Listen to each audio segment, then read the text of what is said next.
ಇದು home guard ಒಬ್ಬನ ಸುಲಿಗೆಯ story.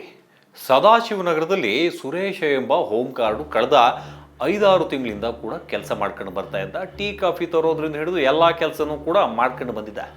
ಹಿಂಗಿದ್ದವನು ಇತ್ತೀಚೆಗೆ ಯಾಕೋ ಅಲ್ಲಿ ಒಳಗಡೆ ಇರ್ತಕ್ಕಂಥ ಕ್ರೈಮ್ ಟೀಮ್ ಅವ್ರ ಬಳಿ ನಾನು ಬರ್ತೀನಿ ಅಂತ ಹೇಳಿ ಹೇಳ್ಕೊಂಡು ಕ್ರೈಮ್ ಟೀಮಲ್ಲಿ ಒಬ್ಬನಾಗಿ ಸೇರ್ಕೊಂತಾನೆ.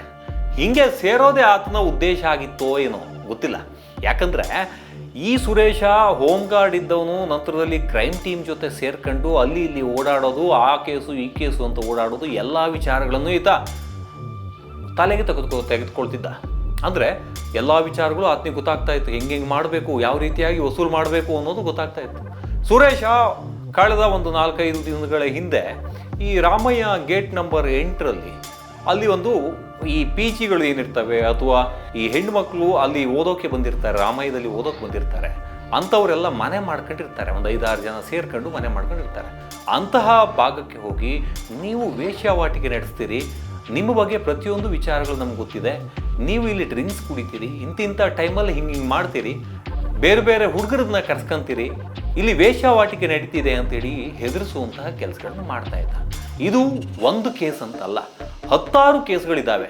ಅಂದರೆ ಕಳೆದ 3-4 ತಿಂಗಳಿಂದಾನೂ ಕೂಡ ಇದೇ ರೀತಿಯಾಗಿ ಆತ ರಾಮಯ್ಯ ಗೇಟ್ ನಂಬರ್ 8 ಇರ್ಬೋದು, 1 ಇರ್ಬೋದು, 2 ಇರ್ಬೋದು, ಆಸುಪಾಸಿನಲ್ಲಿರ್ತಕ್ಕಂಥ ಪಿ ಜಿಗಳಿರ್ಬೋದು, ಎಲ್ಲ ಕಡೆನೂ ಕೂಡ ನನಗೆ ಇಷ್ಟು ಸಿಗರೇಟ್ ಬೇಕು, ನನಗೆ ಇಷ್ಟು ಎಣ್ಣೆ ಬೇಕು, ನಾನು ಇಂತಹ ಭಾಗದ ಸದಾಶಿವನಗರ ಪೊಲೀಸ್ ಸ್ಟೇಷನ್ನ ಒಬ್ಬ ಪೇದೆ ಪೊಲೀಸ್ ಕಾನ್ಸ್ಟೇಬಲ್ಲು, ನಾನೇ ಕ್ರೈಮ್ನಲ್ಲಿ ಇರ್ತಕ್ಕಂಥವನು, ನಾನೇ ಎಲ್ಲ ಅಂತೇಳಿ ಹೇಳ್ಕೊಂಡು ಒಳಗಡೆ ನುಗ್ಗೋದು, ಅವ್ರನ್ನ ಹೆದರಿಸೋದು, ಹೆಣ್ಣು ಮಕ್ಕಳನ್ನೇ ಟಾರ್ಗೆಟ್ ಮಾಡ್ಕೊಂಡು, ಅದು ಬೆಂಗಳೂರು ಸಿಟಿಯಲ್ಲಿ ಇರ್ತಕ್ಕಂಥ ಹೆಣ್ಣು ಮಕ್ಕಳೆಲ್ಲ ಹೊರಗಡೆಯಿಂದ ಓದೋಕ್ಕೆ ಬಂದಿರ್ತಾರಲ್ಲ, ಕೇರಳ, ಬೇರೆ ಬೇರೆ ಭಾಗ, ತಮಿಳ್ನಾಡು ಇರ್ಬೋದು, ಆಂಧ್ರ ಪ್ರದೇಶ ಇರ್ಬೋದು, ಅಥವಾ ಉತ್ತರ ಕರ್ನಾಟಕ ಇರ್ಬೋದು, ಉತ್ತರ ಭಾರತ ಇರ್ಬೋದು, ಆ ಭಾಗದಿಂದ ಬಂದಿರತಕ್ಕಂಥವ್ರು ಇರ್ತಾರೆ.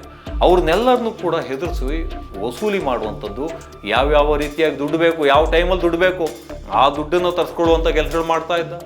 ಆ ಹೆಣ್ಣು ಮಕ್ಕಳಿಗೆ ಹೆದರಿಕೆ, ಏನಪ್ಪ ನಾವೆಲ್ಲೋ ಯಾವುದೋ ಕಾಣದ ಊರಿಂದ ಬಂದ್ಕೊಂಡು ಇಲ್ಲಿ ಜೀವನವನ್ನು ನಡೆಸ್ತಾ ಇದ್ದೀವಿ, ಓದ್ತಾ ಇದ್ದೀವಿ, ಒಂದು ವೇಳೆ ಹೆಸರು ಹಾಳಾಯಿತು ಅಂತ ಹೇಳಿದ್ರೆ, ತಂದೆ ತಾಯಿಗೆಲ್ಲಾದ್ರೂ ಗೊತ್ತಾಯಿತು ಅಂತ ಹೇಳಿದ್ರೆ ಸಮಸ್ಯೆಗಳಾಗ್ತವೆ ಅಂತ ಹೇಳಿ ಅವನು ಕೇಳಿದಾಗೆಲ್ಲ ಹಣಗಳನ್ನು ಕೊಡೋದು, ಇನ್ನೊಂದೇನೋ ಮಾಡುವಂಥ ಕೆಲಸಗಳನ್ನು ಮಾಡ್ತಾ ಇದ್ದ. ಇದೇ ರೀತಿಯಾಗಿ ಬ್ಲ್ಯಾಕ್ ಮೇಲ್ ಕೇಸ್ಗಳನ್ನು ಮಾಡ್ಕೊಂಡು ಅಲ್ಲಿ ಇಲ್ಲಿ ಓಡಾಡ್ತಾ ಇದ್ದ. ಒಂದು ಫೈನ್ ಡೇ ತಗಲಾಕೊಂಡ. ಹೆಂಗೆ ಗೇಟ್ ನಂಬರ್ 8 ಬಳಿಯಲ್ಲಿ ಒಬ್ಬಳು ಅಕ್ಷಯ ಅಂತೇಳಿ ಹೆಣ್ಣುಮಗಳು ಅಲ್ಲಿ ಆಸ್ಪಾಸ್ನಲ್ಲಿ ಇರ್ತಾರೆ. ಅವರು ಆ ಮನೆ ಒಂದು ಮಾಡ್ಕೊಂಡು ಹೊಟ್ಟೆ ಪಾಡಿಗೆ ಕೆಲಸಗಳನ್ನು ಮಾಡ್ಕೊಂಡು ಅದೇ ರೀತಿಯಾಗಿ ಓದ್ಕೊಂಡು ಆರಾಮಾಗಿರ್ತಾರೆ. ಅವ್ರ ಬಳಿ ಹೋಗಿ ದುಡ್ಡು ಬೇಕು, ಅದು ಬೇಕು, ಇದು ಬೇಕು, ಇಲ್ಲ ಅಂತ ಹೇಳಿದ್ರೆ ನಿಮ್ಮ ಮನೆಯವ್ರಿಗೆ ಹೆದರ್ಸ್ತೀನಿ, ಮಾಡ್ತೀನಿ, ಇನ್ನೊಂದೇನೋ ಮಾಡ್ತೀನಿ ಅಂತೇಳಿ ಹೇಳಿ ನಂತರದಲ್ಲಿ ಅವ್ರ ಹತ್ರ ದುಡ್ಡು ಬೇಕು ಅಂತ ಕೆಲಸಗಳು ಮಾಡ್ತಾರೆ. 1 ಬಾರಿ ನೋಡ್ತಾರೆ, 2 ಬಾರಿ ನೋಡ್ತಾರೆ, 3ನೇ ಬಾರಿ ನೋಡ್ತಾರೆ, ಸಾಕಾಗೋಯ್ತು, ಅಯ್ಯೋ ಏನು ಮಾಡೋದು ಹಿಂಗೆ ಅಂತ ಹೇಳಿ ಪೊಲೀಸ್ ಠಾಣೆಗೆ ಹೋಗಿ ದೂರನ್ನು ಕೊಡ್ತಾರೆ. ಸದಾಶಿವನಗರದಲ್ಲಿ ಪೊಲೀಸ್ನವ್ರು ಏನು ಮಾಡ್ತಾರೆ, ಒಂದು FIR ಒಂದು ಹಾಕಲ್ಸ್ಕೊತಾರೆ. ಆದರೆ ತಮ್ಮ ಒಂದು ಸ್ಟೇಷನ್ನ ಏನು ಹೋಮ್ ಗಾರ್ಡು ಅಂತ ಹೇಳಿ ಎಲ್ಲೂ ಕೂಡ FIRನಲ್ಲಿ ಬರೆದಿಲ್ಲ. ಯಾಕೆ ಬರೆದಿಲ್ಲ? ಆತನ ಬಗ್ಗೆ ಸಂಪೂರ್ಣವಾದ ವಿಚಾರಗಳು ಗೊತ್ತಿದ್ದ ಮೇಲೆ, ಆತ ಕ್ರೈಮ್ನಲ್ಲಿ ಇದ್ದಾನೆ ಅಂತ ಹೇಳಿದ ಮೇಲೆ, ಇಂತಿಂಥ ಕೇಸ್ಗಳನ್ನು ಇಂತಿಂಥ ಸ್ಟೇಷನ್ನಲ್ಲಿ ಹಿಂಗೆ ಇದ್ದ, ಇಂಥವನನ್ನು ನಾವೇ ಬಂಧಿಸಿದ್ದೀವಿ, ನಮ್ಮ ಹೆಸರು ಗೊತ್ತಿಲ್ಲದಾಗೆ ನೇರವಾಗಿ ಅಲ್ಲಿ ಹೋಗಿ ವಸೂಲು ಮಾಡ್ತಾ ಇದ್ದ, ಆ ಕಾರಣಕ್ಕೋಸ್ಕರ ವಸೂಲಿಗೆ ಸಂಬಂಧಪಟ್ಟ ಹಾಗೆ ಕೇಸ್ ಹಾಕಿದ್ದೀವಿ, ಆತನನ್ನು ಬಂಧಿಸಿದ್ದೀವಿ ಅಂತ ಹೇಳಬೇಕು. ಆದರೆ FIRನಲ್ಲಿ ಯಾವುದೇ ವಿಚಾರಗಳಿಲ್ಲ. ಸುರೇಶ ಹೊರಗಡೆಯಿಂದ ಬಂದಂಥವನು, ಆತ ಏನು ರಾಮಯ್ಯ ಗೇಟ್ ನಂಬರ್ 8ಗೆ ಹೋದಾಗ ಆ ಸಂದರ್ಭದಲ್ಲಿ ಯಾರೋ ಒಂದು ಲೇಡಿ ಫೋನ್ ಮಾಡಿದ ರೀತಿಯಲ್ಲಿ 112ಗೆ ಪೊಲೀಸ್ ಏನು ನಂಬರ್ ಏನಿರುತ್ತೆ, ಪೊಲೀಸ್ ದೂರವಾಣಿ ಕರೆಗಳು ಅಥವಾ ಆ ಎಮರ್ಜೆನ್ಸಿ ಏನಿರುತ್ತೆ ಆ ಒಂದು ನಂಬರ್ಗೆ ಕಾಲ್ ಮಾಡುವಂಥ ಕೆಲಸಗಳನ್ನು ಮಾಡ್ತಾರೆ. ಆ ಒಂದು ಸಮಯದಲ್ಲಿ 112 ಹೇಳ್ತಾ ಇದ್ದಂತೆ ನೇರವಾಗಿ ಇಲ್ಲಿ ಹೊಯ್ಸಳ, ಸದಾಶಿವನಗರದ ಹೊಯ್ಸಳ ಬಂದು ಆತನನ್ನು, ಸುರೇಶನನ್ನು ಕರ್ಕೊಂಡು ಬಂದು ಬಂಧಿಸಿದೆ ಅನ್ನೋ ರೀತಿಯಲ್ಲಿ ಈ ಒಂದು FIR ಮಾಡ್ಕೊಂಡಿದ್ದಾರೆ. ಈಗಾಗಲೇ ಏನು ಸೆಂಟ್ರಲ್ DCPಯು ಕೂಡ ಈ ಹೋಮ್ ಗಾರ್ಡ್ಗೆ ಏನಿರುತ್ತೆ ವಿಚಾರ ಸಂಬಂಧ ಮೇಲಾಧಿಕಾರಿಗಳಿಗೆ ಒಂದು ಲೆಟರನ್ನು ಬರೆಯುವಂತಹ ಕೆಲಸಗಳನ್ನು ಕೂಡ ಮಾಡಿದ್ದಾರೆ.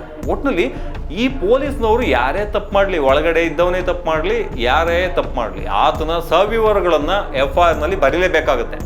ಯಾಕೆ ಬರ್ದಿಲ್ಲ? ಇಲ್ಲಿ ಸವಿವರಗಳನ್ನು ಬರಿಬೋದಿತ್ತಲ್ಲ. ಸುರೇಶ ಇಂತಿಂಥವನು, ನಮ್ಮ ಸ್ಟೇಷನ್ನಲ್ಲೇ ಇದ್ದಂಥವನು, ಟೀ ಕಾಫಿ ತರ್ತಾ ಇದ್ದ, ಅದ್ರ ಮೇಲೆ ಕ್ರೈಮ್ ಬಂದು ಸೇರ್ಕೊಂಡ, ಆ ಕ್ರೈಮ್ ಬಂದು ಬರ್ತಾ ಇದ್ದಂಥ ಈ ರೀತಿಯಾದಂಥ ನಾವು ಗೊತ್ತಿಲ್ಲದ ರೀತಿಯಲ್ಲಿ ಆತ ಹೊರಗಡೆ ವಸೂಲಿಯನ್ನು ಮಾಡ್ತಾ ಇದ್ದ, ನಮಗೂ ತಂದು ಕೊಡ್ತಾ ಇದ್ನೋ ಬಿಟ್ಟನೋ ಗೊತ್ತಿಲ್ಲ. ಈ ವಿಚಾರಗಳನ್ನೆಲ್ಲ ಸಂಪೂರ್ಣವಾಗಿ FIRನಲ್ಲಿ ಸಾರಾಂಶದಲ್ಲಿ ಬರಿಬೇಕು. ಯಾವುದೂ ಬರ್ದಿಲ್ಲ. ಯಾಕಾಗಿದೆಲ್ಲ ಆಯಿತು? ಒಬ್ಬ ಹೋಮ್ ಗಾರ್ಡು ಅಂತ ಹೇಳೋಕ್ಕಾಗಲ್ವಾ? ಇಂಥ ಒಂದು ಸ್ಟೇಷನ್ನಲ್ಲಿ ಕೆಲಸ ಮಾಡ್ತಾ ಇದ್ದ ಅಂತ ಹೇಳಿದ್ರೆ ಆ ಸ್ಟೇಷನ್ ಬಗ್ಗೆ ಹೇಳೋ ವಿಚಾರಗಳು ಹೇಳೋದ? ಯಾಕೆ ಇದೆಲ್ಲ ಮಾಡ್ತಾ ಇದ್ದಾರೆ? ಆ ಸ್ಟೇಷನ್ ಬಗ್ಗೆ ಆತ ಅಲ್ಲಿ ಕೆಲಸ ಮಾಡ್ತಾ ಇದ್ದ ಅಂತ ಹೇಳುವಂತಹ ಕೆಲಸಗಳನ್ನ FIR ಅಲ್ಲಿ ಮಾಡಬೇಕಿತ್ತು, ಮಾಡಿಲ್ಲ. ಇದ್ರ ಬಗ್ಗೆ ಯಾಕೆ ಇದು ಒಂಥರ ಏನಂದ್ರೆ ಸಸ್ಪೆನ್ಸ್ ಆಗಿ ಇಡುವಂತಹ ವಿಚಾರಗಳು ಏನಿದಾವೆ? ಹಿರಿಯ ಅಧಿಕಾರಿಗಳು ಇದ್ರ ಬಗ್ಗೆ ಗಮನ ಹರಿಸ್ತಾ ಇಲ್ವಾ? ನಿಜವಾಗ್ಲೂ ಕೂಡ ಸುರೇಶ ಇಂಥ ಕಡೆ ಕೆಲಸ ಮಾಡ್ತಾ ಇದ್ದ ಅಂತ ಹೇಳಿದ್ರೆ ಆತನನ್ನ ಹಿಡಿದು ಜೈಲಿಗೆ ಕಟ್ಟುವಂಥ ಕೆಲಸಗಳು ಮಾಡಬೇಕು, ಮೇಲ್ಗಡೆ ಈಗ ಲೆಟರ್ನ ಕೊಡುವಂಥ ಕೆಲಸಗಳು ಮಾಡಿದ್ದಾರೆ. ಸಮಾಜಕ್ಕೂ ಗೊತ್ತಾಗ್ಲಿ ಸ್ವಾಮಿ, ಇಂಥ ತಪ್ಪು ಮಾಡಿದ್ದಾರೆ, ತಪ್ಪು ಮಾಡಿದವರಿಗೆ ಶಿಕ್ಷೆ ಆಗಲಿ. ಇಂಥ ಹೋಮ್ ಗಾರ್ಡ್ಸ್ಗಳು ಸಾಕಷ್ಟು ಸಂಖ್ಯೆಯಲ್ಲಿದ್ದಾರೆ. ಅದರಲ್ಲಿ ಕೆಲವರು ಒಳ್ಳೆಯವರು ಇರ್ತಾರೆ, ಕೆಲವರು ಕೆಟ್ಟವರು ಇರ್ತಾರೆ. ಪೊಲೀಸ್ನವರು ಒಳ್ಳೆಯವರು ಇರ್ತಾರೆ, ಕೆಟ್ಟವರು ಇರ್ತಾರೆ. ಅದನ್ನ ನಾವೇನು ತಪ್ಪು ಮಾಡಿದ್ದೀವಿ, ನಮ್ದೇನು ವಿಚಾರಗಳು, ಅದನ್ನ FIR ನಲ್ಲಿ ಹೇಳುವಂಥ ಕೆಲಸ ಮಾಡಿ. ಹೋಮ್ ಗಾರ್ಡ್ ಅಂತ ಹೇಳಿ ಎಲ್ಲೂ ಕೂಡ ತೋರಿಸ್ಕೊಂಡಿಲ್ಲ. ಯಾಕಾಗಿ ತೋರಿಸ್ಕೊಂಡಿಲ್ಲ? ಯಾವ ಉದ್ದೇಶಕ್ಕೋಸ್ಕರ? ಇವ್ರು ಸೇಫ್ ಆಗೋಕ್ಕೋಸ್ಕರನ? ಸದಾಶಿವನಗರ ಪೊಲೀಸ್ನವ್ರು ಸೇಫ್ ಆಗೋಕ್ಕೋಸ್ಕರ? ಇದೆಲ್ಲದಕ್ಕೂ ಕೂಡ ಒಂದು ಪ್ರಶ್ನೆ ಮೂಡ್ತಾ ಇದೆ. ಅದಕ್ಕೆ ಉತ್ತರ ಶೀಘ್ರದಲ್ಲೇ ಸಿಗಬೇಕಾಗಿದೆ.